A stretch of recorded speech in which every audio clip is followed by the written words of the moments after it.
My name's Gene Willis. I'm a resident or native of Kansas City, Kansas in particular.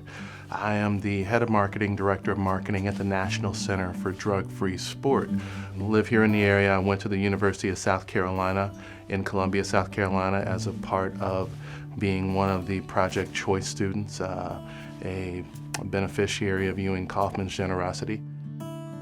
Ewing Kauffman's work with Project Choice was about investing in students within the Kansas City, Missouri metropolitan area, giving them an opportunity to go to their choice of a four-year college or trade school if they met certain criteria. And then also for us showing up and being a part of a community that was set up for us to succeed in. We tend to emulate people that are in our paths or may look like us or may sound like us or from our same hometown or things like that. If you're from a small town in Nebraska and you see someone's an astronaut, you may have thought, I didn't know small town people could be astronauts. So if you never knew anyone that graduated from college, it was hard to fathom what that concept of light was like. It was like an abstract gift.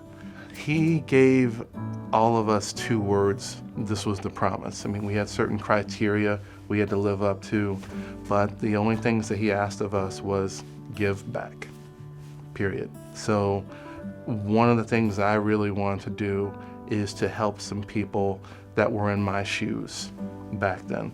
And some of the things that I do now, as part of that, I guess bigger parts of my identity are some of the philanthropic work that I try to do. For the past 13 years, I've been a big brother with Big Brothers Big Sisters of Kansas City. My wife and I are now a big couple over a little young man, 12 years old here in the area.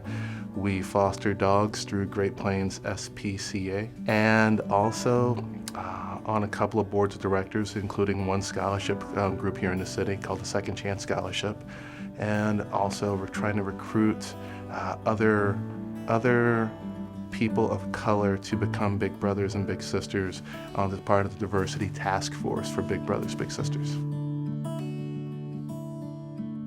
A kid from inner city KCK, particularly a black male kid from inner city KCK, being able to go off and not have the same worries of where my meal plan is going to come from, financial aid. It reads somewhat like a Charles Dickens story of Great Expectations, you know, where this benefactor comes in and does these great things for you, except unlike that story, I didn't do him a solid to start off with.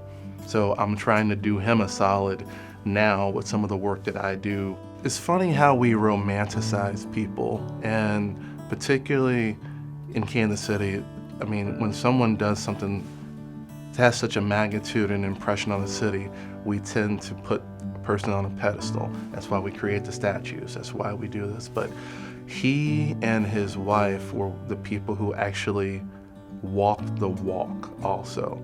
They didn't just write checks. They showed up. And to show up in these areas, even with kids he had never met, kids that didn't look like him, kids sometimes that didn't even speak his language. That was the kind of person he was. A big part of me would want to tell him that I hope that I did right by him. I hope that he can look at me and some of the decisions that I've made and hope that he can see that, hey, this guy, this is what I had in mind when I started this program, that someone like him could matriculate in a different path and continue to do something good in the world.